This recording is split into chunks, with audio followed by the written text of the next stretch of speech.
Hello students and welcome back to our channel. अगर आपने हमारी अभी तक की वीडियोस और प्लेलिस्ट जो है हमारी बीएड की सीरीज उसको अच्छे से फॉलो किया है तो आप लोग बहुत अच्छे से एक बुक को निपटा चुके होंगे। ठीक है, नहीं किया है तो भी please do visit the channel, visit the playlist and आप लोग उसको कवर कर सकते हो। आपकी सहूलियत के लिए मैं लिंक डिस्क्रिप्शन बॉक्स में भी दे दूंगी। बट बच्चों, आप लोगों को मतलब जैसे वीडियोस अगर अच्छे लग रहे हैं तो please do subscribe and like the videos, because ये हमारे लिए काइंड ऑफ मोटिवेशन है। ठीक है, क्योंकि आपको सामने सामने देख तो नहीं रहे हैं कि हमें पता लगे कि आपको कितना समझ में आ रहा है।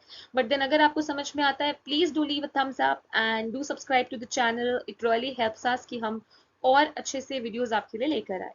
ठीक है, अब हम लोग बिना टाइम वेस्ट करते हुए अपनी नेक्स्ट बुक की तरफ चलते हैं और अपनी फर्स्ट यूनिट के फर्स्ट पार्ट को लेते हैं, विच इज टीचिंग।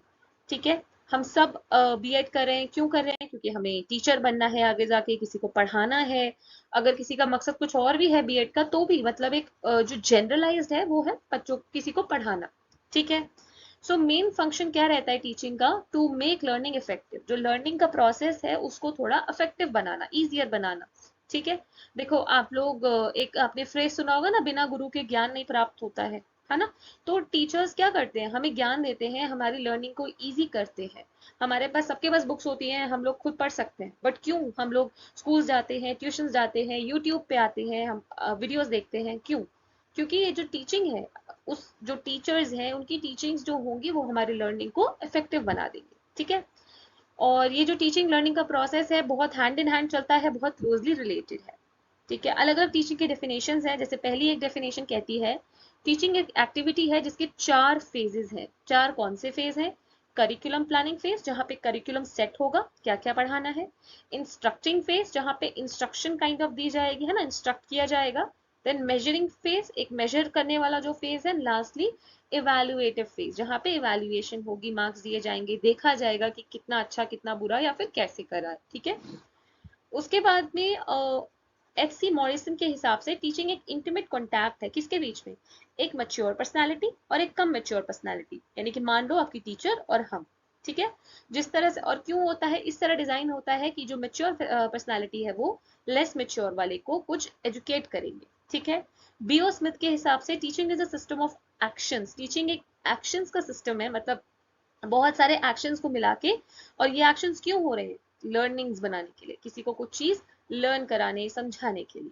ठीक है, क्लार्क ने अपने हिसाब से टीचिंग को डिफाइन किया है और उनके हिसाब से टीचिंग रेफर्स टू एक्टिविटीज, वो सारी एक्टिविटीज जो डिजाइन की जाती हैं और परफॉर्म की जाती हैं ताकि बच्चों के बिहेवियर में चेंजेस ला सके। ठीक है, तो अकॉर्डिंग टू जो डेफिनेशन अभी हमने पढ़ी, 3 पॉइंट ऑफ व्यू के अकॉर्डिंग बांटा जाता है टीचिंग को। Authoritarian view, democratic view and laissez faire view. Again pronunciation पे मत जाना, ये इंग्लिश क्लास नहीं है। ठीक है, अथॉरिटेरियन व्यू पॉइंट क्या होता है? इस व्यू पॉइंट के हिसाब से टीचिंग एक मेमोरी लेवल की एक्टिविटी है। ठीक है, मतलब टीचिंग जो ये लेवल पे होती है उससे बच्चों के अंदर कोई भी व्यू पॉइंट, कोई मतलब अपना थॉट या एटीट्यूड डेवलप नहीं हो रहा है। और हो सकता है टीचर कभी कभार गलत नॉलेज भी यहाँ पे इम्पार्ट कर रहा है, दे रहा है, और इसको इसीलिए थॉटलेस टीचिंग कह रहे हैं। ठीक है, और इस टीचिंग प्रोसेस के अंदर टीचर अपने हिसाब से अपने सोच, अपने विचार और अपनी विल के हिसाब से पढ़ाता है, और जो पढ़ाता है बच्चों को वो एक्सेप्ट करना पड़ता है। इसीलिए हम कहते हैं यहाँ पे अथॉरिटेरियन व्यू पॉइंट हमने कहा है और टीचर सेंट्रल रोल निभाती है। डेमोक्रेटिक टीचिंग में क्या हो रहा है? यहाँ पे अंडरस्टैंडिंग लेवल होता है। ठीक है, अंडरस्टैंडिंग लेवल के बेसिस पे ये हो रही है। और उसके साथ ही साथ क्या है, देखो यहाँ पे पहले चीजें मेमोराइज की जाती हैं, यानी पहले यहाँ पे चीजें थोड़ी याद की जाती हैं, उसके बाद में ही चीजों को समझा जाता है। ठीक है, और इस तरह की टीचिंग जो है इसको थोड़ा थॉटफुल टीचिंग हम कहते हैं। लास्ट में हमारा लेजिस फेयर होता है, इसको हम रिफ्लेक्टिव टीचिंग कहते हैं। और इस टाइप की टीचिंग ये जो है थोड़ी डिफिकल्ट है मेमोरी अंडरस्टैंडिंग लेवल टीचिंग से। बट जो पहले के 2 लेवल हैं वो इस रिफ्लेक्टिव लेवल ऑफ टीचिंग के लिए जरूरी है, क्योंकि अगर हमने पहले मेमोरी लेवल और अंडरस्टैंडिंग लेवल टीचिंग का नहीं पार किया तो हम लोग इसको नहीं कर पाएंगे। And this is the highest, और you can say highly thoughtful activity. ठीक है, आई होप आपको इतना समझ में आया होगा। आगे बढ़ते हैं। Teaching as a system of action, यानी teaching as a system of action में क्या है? टीचिंग के अपने खुद के टाइप्स, अपने एलिमेंट्स, अपनी रेगुलरिटीज होती हैं। स्पेशल कंडीशन जैसे कि टाइम लिमिट्स या इंडिविजुअल एबिलिटी के हिसाब से और इंस्टीट्यूट का क्या स्ट्रक्चर है उसके हिसाब से टीचिंग कराई जाती है। कहीं पे 30 मिनट का पीरियड होता है, कहीं 45 मिनट्स का पीरियड होता है, कहीं 1 घंटे की क्लास भी होती है। ठीक है। टीचर बिहेव्स इन सम पर्टिकुलर वे, यानी टीचर अपने तरीके से बिहेव करती है ताकि जिसको वो पढ़ा रही है उसको वो चीज समझा सके और वो चीज वो लोग बाय हार्ट लर्न कर ले, कहते हैं ना बाय हार्ट, दिल से। टीचर ब्लैक बोर्ड पे कुछ बनाते हैं और बच्चों को भी बोलते हैं कि वो सब उस चीजों को समझें और पिक्चराइज भी करें। इन शॉर्ट टीचर ये सब एक्टिविटी करती है अपने टीचिंग के टास्क को कंप्लीट करके बच्चों के अंदर कुछ लर्निंग प्रोड्यूस करने के लिए। ठीक है। टीचिंग में भी defined as a system of actions, एक ऐसे सिस्टम ऑफ एक्शन है जिनसे हम क्या डायरेक्ट करते हैं, directed to people teacher performing a teaching task, यानी कि जिससे टीचर अपना टीचिंग टास्क करके बच्चों को या जिसको भी वो पढ़ा रही है उनको कुछ सिखाना चाह रहे हैं। टीचर खुद एक पर्सनालिटी है जिसमें which carries its own needs, यानी टीचर्स में भी अपनी यूनिक वैल्यूज होती हैं, अपने पास एक्सपीरियंसेस होते हैं। ठीक है। टीचर जो भी अपनी टीचिंग एक्टिविटी में कर रहा है वो उनके पर्सनालिटी सिस्टम से ही अफेक्ट होता है ना, कि वो उनका एक्सपीरियंस कैसा है, अपनी खुद की उनके वैल्यूज कैसे हैं।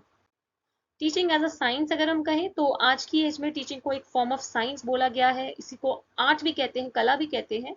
साइंस इसलिए कहते हैं क्योंकि जितनी एक्टिविटीज हैं उनको हम सुपरवाइजर एनालाइज कर सकते हैं, मतलब जैसे हम कहते हैं ना साइंस में चीजें स्टडी रिसर्च हो सकती है, वैसे ही हम टीचिंग एक्टिविटीज को भी सुपरवाइज कर सकते हैं, एनालाइज कर सकते हैं। और in a nutshell teachers can be prepared by imparting training, हम टीचर्स को ट्रेनिंग देकर भी और अच्छे से ट्रेन कर सकते हैं। ठीक है। person designated teacher as an art believe that the teachers are inborn, यानी जिन लोगों ने टीचिंग को या टीचर को एक कला बोला, एक आर्ट बोला है, उनका कहना है कि टीचर्स पैदा होते हैं, हम उनको किसी भी ट्रेनिंग से जो है ऐसा कुछ बना नहीं सकते हैं। देख रहे हो कितना अलग अलग है, कि एक कहता है साइंस कहती है कि टीचर्स को हम ट्रेनिंग्स देंगे या नॉलेज और इम्पार्ट उनकी करके उनको हम एक परफेक्ट टीचर बना सकते हैं, जबकि आर्ट कहता है कि हम टीचर को किसी को भी हम टीचर बना नहीं सकते हैं, टीचर जो है वो अपनी अंदर ये कला लेकर ही पैदा होते हैं। ठीक है। इसके आगे चलते हैं। नेक्स्ट हमारा आता है कैरेक्टरिस्टिक्स ऑफ टीचिंग। टीचिंग के कैरेक्टरिस्टिक्स क्या रहते हैं। टीचिंग एक सोशल एक्टिविटी है ना, ऑब्वियसली ये पर्सनल मतलब एक सबके लिए, पूरा सोशल, पूरी सोसाइटी के लिए होती है टीचिंग। प्रोसेस ऑफ डेवलपमेंट है, इससे काफी डेवलपमेंट होता है जो भी ये पढ़ते हैं, जो भी टीचिंग फैसिलिटी को अवेल करते हैं। सिस्टम ऑफ एक्शन है, जो कि क्यों करे जाते हैं, लर्निंग प्रोड्यूस करने के लिए। टीचिंग एक आर्ट भी है और एक साइंस भी है। Teaching is face to face encounter, यानी आमने सामने बैठ के या फिर आप मतलब किसी भी तरह से फेस टू फेस एनकाउंटर होता है। टीचिंग ऑब्जर्वेबल होती है, हम ऑब्जर्व कर सकते हैं, मेजर कर सकते हैं और मॉडिफाई कर सकते हैं। और टीचिंग हमारी मेमोरी लेवल से रिफ्लेक्टिव लेवल तक जाती है, भी आपको बताया ना मैंने, 3 व्यूज बताए थे और उनके बारे में। टीचिंग शेप्स बिहेवियर, यानी टीचिंग जो है उससे इंसानों का बिहेवियर बनता है। टीचिंग आपकी लिंग्विस्टिक प्रोसेस है, इससे लर्निंग होती है, इससे लोगों को गाइडेंस मिलती है। इंटरैक्टिव प्रोसेस है, दो लोग मिलते हैं, बात करते हैं, दो लोग ही नहीं, दो से ज्यादा लोग भी बात करते हैं, समझते हैं। गोल ओरिएंटेड है, एक पर्टिकुलर गोल की तरफ हम लोग बढ़ते हैं टीचिंग से। और डेवलपमेंट होती है लर्निंग की। और जो मैं वर्ड बार बार लर्निंग कर रही हूँ, लर्निंग क्या है, the process of acquiring new knowledge, जब हम कोई भी नई नॉलेज या नए रिस्पॉन्स सीखते हैं, इसको हम लर्निंग कह रहे हैं। ठीक है। लर्निंग से हमारा बिहेवियर मॉडिफाई होता है, अच्छे के लिए भी हो सकता है, बुरे के लिए भी हो सकता है। और लर्निंग हमारा एक कंटिन्यूअस प्रोसेस है, ये चलता ही रहता है। ठीक है। इसके बाद लर्निंग और टीचिंग के बीच में अंतर आपको बताऊं तो देखो, लर्निंग क्या है, इंडिविजुअलाइज प्रोसेस है, यानी एक इंसान खुद में भी कर सकता है। जैसे आप कुछ लर्न करने बैठे हो, नहीं आपको जरूरत है कि आप झुंड लेके बैठो या पूरी सोसाइटी को लेके बैठो, बट टीचिंग एक सोशल प्रोसेस है। ठीक है। Learning is a symbol of success, आपने कुछ लर्न किया यानी आपने कुछ सक्सेस किया, कोई अचीव किया। बट टीचिंग एक ऐसी एक्टिविटी है जो कि किसी अचीवमेंट के लिए करी जाती है। ठीक है। Learning has been considered as a result of a process. Learning क्या है, मतलब आपने कुछ चीज करी, आपने कुछ मतलब सपोज कर लो पूरा का पूरा एक चैप्टर पढ़ा या कुछ करा, उससे कुछ सीख लिया, तो मतलब ये आपका प्रोसेस का रिजल्ट है। जबकि टीचिंग हमारा क्या है, it's considered as a means, यानी ये एंड नहीं है, ये पूरा किस चीज को करने के लिए जो हमारा एक जरिया होता है वो आप कह लो। ठीक है। लर्निंग में कुछ नॉलेज एक्वायर हो या रिसीव होती है, जबकि टीचिंग में नॉलेज जो है सिर्फ दी जाती है। ठीक है। Some knowledge is provided. Then आपका जो टीचिंग और इंस्ट्रक्शंस के बीच में क्या अंतर रहता है? देखो, टीचिंग और इंस्ट्रक्शन दोनों ही बच्चों को किसी ऑब्जेक्टिव की तरफ, किसी मकसद की तरफ डायरेक्ट कर रही है ना। इंस्ट्रक्ट कर रहे हो तभी आप किसी को कोई मकसद बता रहे हो, टीच कर रहे हो तो भी आप किसी को कोई चीज के या फिर किसी भी चीज की नॉलेज इम्पार्ट करके कुछ मकसद की तरफ ही ले जा रहे हो ना, मतलब कि वो अच्छा पढ़ लें, चीजें सक्सीड कर लें and blah blah. But teaching में इंटरेक्शन होती है, यानी टीचर ने कुछ बोला तो बच्चे भी पूछ सकते हैं, कुछ काउंटर कर सकते हैं। बट इंस्ट्रक्शंस के अंदर कोई तरह की इंटरेक्शन नहीं होती है। ठीक है। टीचिंग से हम कॉग्निटिव, अफेक्टिव, साइकोमोटर तरह के हमारे डेवलपमेंट पॉसिबल होते हैं। बट हमारी इंस्ट्रक्शन में सिर्फ नॉलेज हमको मिलती है, ऐसा कुछ नहीं है कि कोई तरह का आपका कॉग्निटिव डेवलपमेंट होने वाली है। ठीक है। उसके बाद में टीचिंग, आपको पता होना चाहिए कि टीचिंग और लर्निंग जो प्रोसेस है दोनों में क्या कॉमन है? लर्निंग, है ना। और हर तरह की लर्निंग के लिए टीचिंग और इंस्ट्रक्शंस दोनों एसेंशियल हो ऐसी जरूरी नहीं है बात। ठीक है, कि दोनों चीजें जरूरी है लर्निंग के लिए। अब टीचिंग और लर्निंग में क्या रिलेशन है? थॉमस ग्रीन ने अपनी बुक के अंदर, जो उनकी बुक है एक्टिविटीज ऑफ टीचिंग, उन्होंने क्लैरिफाई किया, यानी बहुत अच्छे से बताया है कि कोई भी टीचिंग पॉसिबल नहीं है लर्निंग के बिना। ठीक है। टीचिंग का जो एम है वो लर्निंग हो सकता है, लेकिन एंटायर टीचिंग प्रोसेस जो है वो लर्निंग में मतलब रिजल्ट करे जरूरी नहीं है। फॉर एग्जाम्पल, एक एडवोकेट है आपका, उसका एम होगा कि वो कोर्ट में केस जीत जाए। ठीक है, लेकिन जीतेगा नहीं जीतेगा पता नहीं, है ना। समझ रहे हो ये चीज आप, कि टीचिंग आप कर रहे हो लर्निंग के लिए, लेकिन उससे लर्निंग होगी नहीं होगी वो आप श्योरिटी नहीं दे सकते हो। एक डॉक्टर है, वो आपको दवाई देता है ट्रीटमेंट के लिए, लेकिन जरूरी नहीं है उससे बंदा बच ही जाएगा। उसी तरीके से टीचर जो है वो भी लर्निंग लाना चाहती है बच्चों के अंदर, लेकिन जरूरी नहीं है कि बच्चे जो है वो कुछ चीज सीखे ही सीखे। So it is not essential कि हर तरह की टीचिंग से कोई ना कोई लर्निंग होगी। ठीक है। अब हमारी नीड क्या होती है टीचिंग लर्निंग रिलेशनशिप की? देखो, जो टीचिंग लर्निंग रिलेशनशिप है, इससे हमें ये फायदे रहते हैं कि इससे टीचिंग हमारी इफेक्टिव हो जाती है। साथ ही साथ इससे जो टीचिंग के ऑब्जेक्टिव्स हैं उनको हम इजीली आइडेंटिफाई कर सकते हैं।